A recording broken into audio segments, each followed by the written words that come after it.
Good morning, students. How are you all? Hope you all are doing well.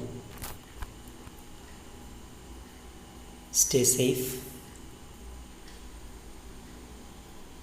Okay, let's go back to our chapter Mending Wall by Robert Frost. Before going to the remaining part, let's remember what we had learned in the first.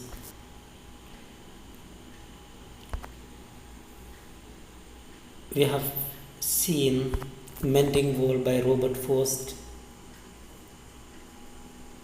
is a poem written in blank verse. Actually, this poem is not broken into stanzas. It's a single stanza, single verse paragraph poem, even though it has been broken into two parts in our textbook. Okay, in this poem we have seen the speaker and his neighbor meet in spring season to mend the wall. And the poet, the speaker, is against constructing wall because he sees no reason for constructing the wall there in the particular place, and at the same time his neighbor is just opposite because he favors wall. He thinks constructing wall can keep their relationship warm and healthy. So that's the main plot in this poem. They meet in springtime to construct, to mend, to repair the wall. And as they go, they pick each stone that has been thrown away and they place it again one on the other stone to make it, to mend it. And as they go, the poet tries to convince his neighbor that there is no need of a wall and the nature doesn't like a wall. And to convince this idea, the speaker brings one or two examples. He says, we see the ground under the wall is getting swollen. When it's frozen, it swells, and when the sun starts to appear, it bursts and throws away the stones. It spills the upper boulders, throws away the stone in a burst and creates gaps. And he says another reason for the broken wall. He says, work of hunters. The hunters also break the wall while they try to find the hiding rabbit. When they chase rabbit along with their dogs, the rabbit seeks shelter in a gap or in a hole on the wall. And in an attempt to take it out, to drive it away, to drive it outside, they have to break the wall. So these are some reasons. So these are the reasons that the poet finds for the broken wall. And even though they had not seen or heard the sound of breaking the wall, he assumes these must be the reasons. And the poet mentions the shapes of stone. He says some stones are just as flat as a loaf of a bread, and some other are spheres, globe like a ball. And as these were the size, as these were the structure, shape of the as these were the shapes of the stones, it was very difficult for the neighbor and the poet to balance these stones as a wall. So they had to use some kind of spell. The poet got their fingers rough by handling the stone, and they used the spell, "Stay where you are until our backs are turned." And the poet tries to convince his neighbor again and again the futility of constructing this wall. And he said, I am apple orchard. I am cultivating apple while you cultivate, while the neighbor cultivate pine trees. So there is no confusion. There is no chance of getting mixed up. And my apple trees won't cross your border and pick your pine cones. There is no chance.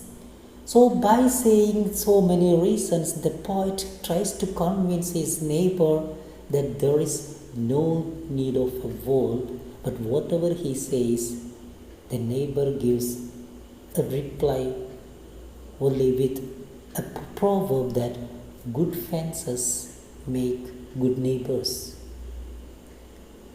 That's what he believes. That's what he heard from his parents, his forefathers, and he will never go behind his father's saying.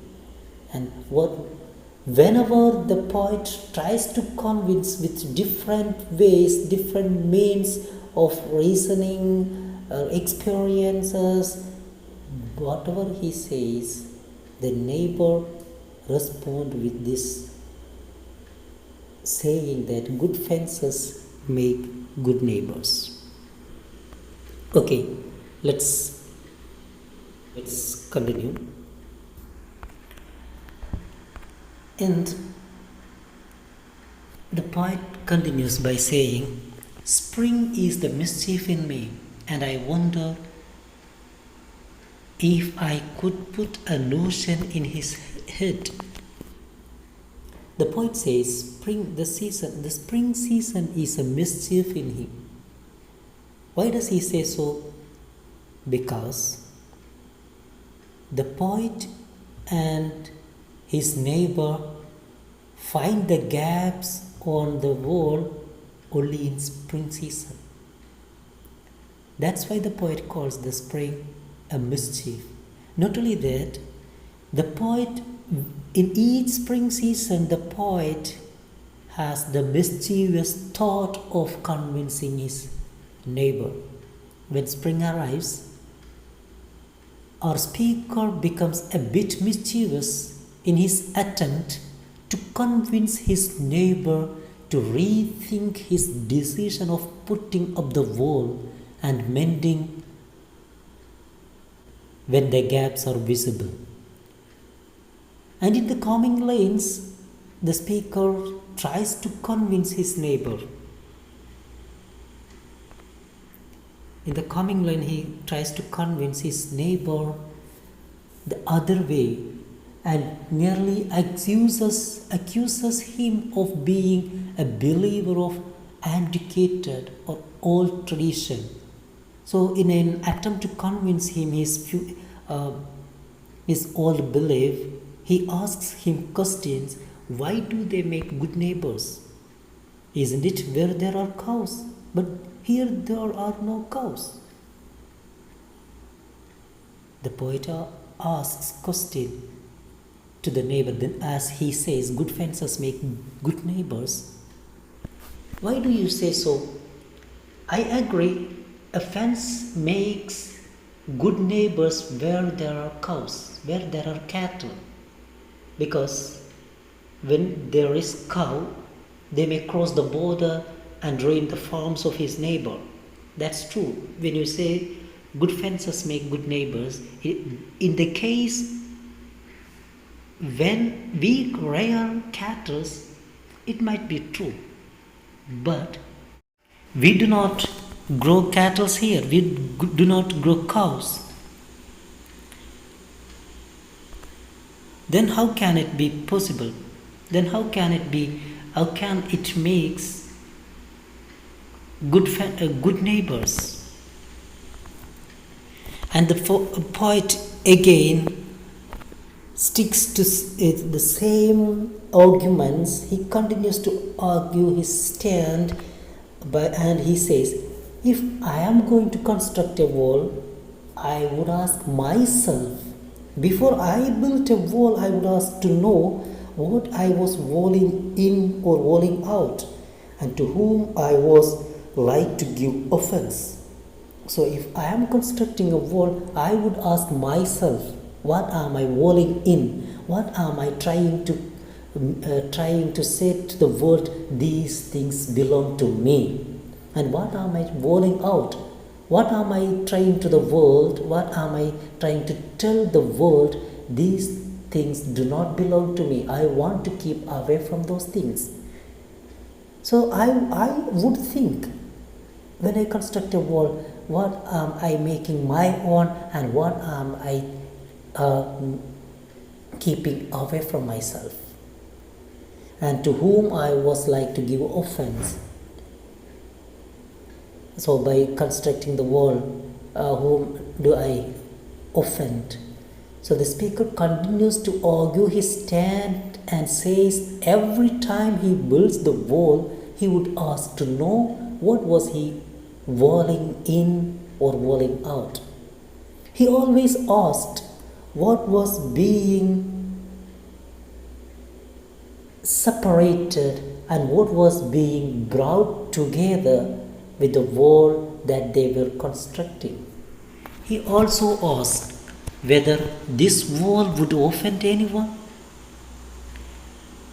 Here the poet uses a beautiful alliteration in the line, what I was walling in or walling out. You know what an alliteration is. An alliteration is repetition of consonant sounds in the beginning of words. And here in this line, the sound V is repeated.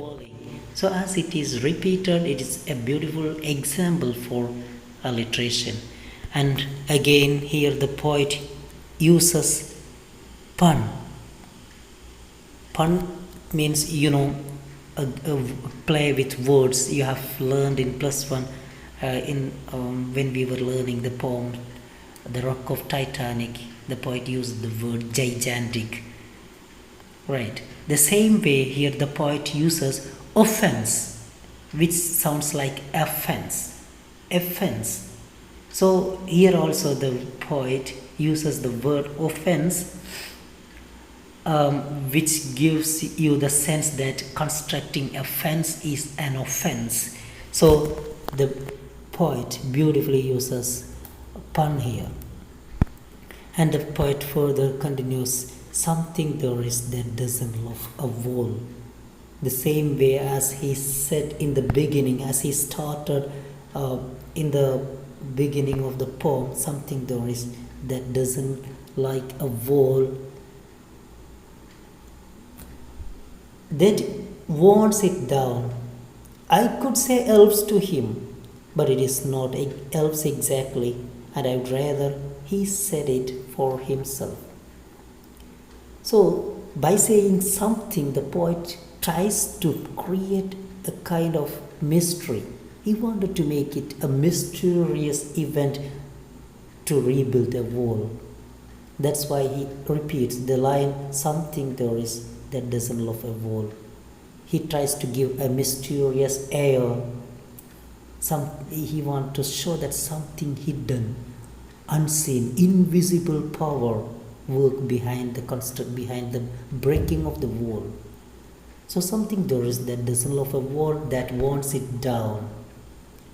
I could say elves to him. What is elves? Elves are tiny, mythical, supernatural beings from folklore that exist only in folklores. Tiny, supernatural beings. You can see the images in here. So the poet here also he tries to mystify, because elves are mysterious things. We do not see them, we do not hear them, right? So here also the poet tries to mystify the event, And he says, I could say elves to him, but it is not elves exactly. Actually, as the poet, a learned man, a man ready to change, a man of innovation, a man who accepts innovative ideas, he does not believe in elves. Still, he says elves because he is mocking his neighbor. I could say elves to him, but it is not elves exactly. I know it's not elves. And I would rather he said it for himself. And I want my neighbor say these words because he is a conventional man. He is not ready to change. He is not ready to accept innovative things, novel ideas. So actually these are the words I expect from my neighbor. And again the poet says, I see him there, bringing a stone grasped firmly by the top in each hand, like an old stone savage armed. Here the poet says, I see him there, I see my neighbor there bringing a stone. Actually, as they are constructing the wall, both of them are picking up the stones from the ground and placing it on the wall to reconstruct it. And as his neighbor trying to pick a stone from the ground and tries to put it on the wall, the poet thinks that he sees him just like an old stone savage armed. Here he uses a simile, like an old stone savage. So he uses simile. He compares his neighbor to old stone savage. Stone savage means old Stone Age people. Stone Age people, we have learned in the beginning of human history, people used stones as their weapons to hunt animals. So as his neighbor brings the stone, he thinks, my neighbor belongs to these people because he's not ready to change. He's always conventional. He's always thinking that what he has learned from his forefathers is true. He's the only truth. So the author says, my neighbor is a savage, Stone Age man. So he indirectly says, because as he was not ready to accept his idea of demolishing the wall, destructing the wall. So the neighbor is totally unaffected by the speaker's attempt to convince him the futility of constructing this wall. And he looked like an armed stone savage, totally unaffected. With the use of like, the poet uses simile. We have learned simile and metaphor when something is compared using the word like or as, it is called simile. So this is a best example for simile. And the poet symbolically suggests that his neighbor's thought and ideas were archaic, very old. And the poet continues by saying, he moves in darkness, as it seems to me, not of woods only and the shade of trees. The poet says, my neighbor moves in darkness. And the darkness is not because of the trees in his property and not because of the shades. The poet says the darkness of ignorance. As he was not ready to change, the poet says, the darkness I see with my neighbor is not that of the trees. It is not that of the shades. It is of his ignorance. The speaker, the poet, now firmly believes that the neighbor is living in darkness. Not just the darkness due to woods and tree shades. The speaker feels that the neighbor is under the tight grip of darkness of ignorance.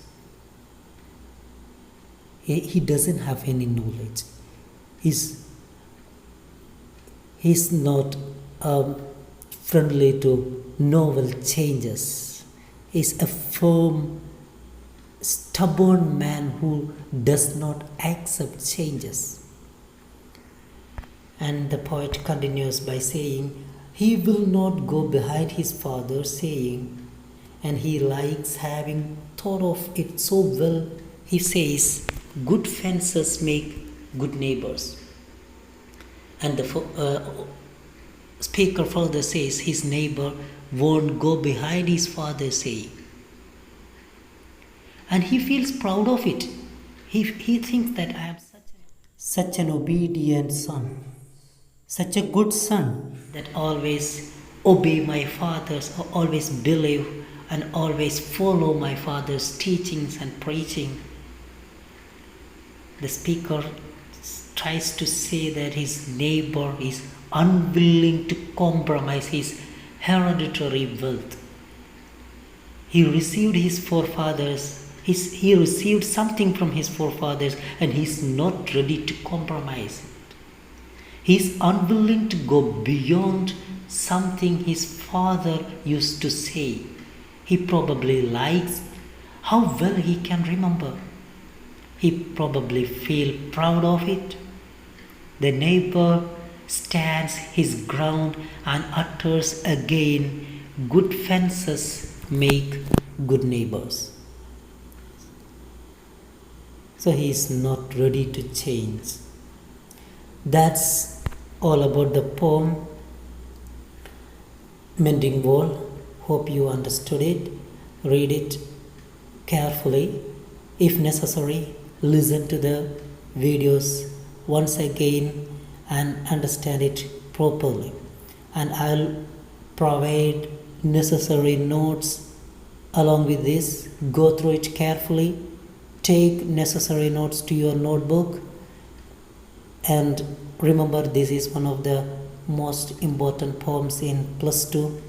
As you can expect so many questions for your public examination from this poem, mainly like appreciation, comparison between two poems. So we have to do some activities along with this poem. You can prepare an appreciation of this poem. Okay, students, as I told you, one important question that you can expect from this poem is appreciation. You have learned how to prepare an appreciation in your earlier classes. Still, I would like to remind you once more. Please follow the following steps to prepare an appreciation. First of all, give an introduction. It is the first step. And the second step is giving brief summary of the poem. And third step is writing the poetic devices. And the last step is conclusion. And in each step you have to bear some things in your mind. When you prepare an introduction, at first talk about the poem and the poet and the theme of the poem. These things makes the introduction of the appreciation. Later, the summary, meaning of the poem. So stanza-wise summary can be given. In the case of this poem, it has not been broken into stanzas. It is a single verse paragraph. And it is in 45 lines. You can mention those things. And implied meanings, if any. In the case of this poem, Mending Wall, of course there is implied meaning. Mending Wall is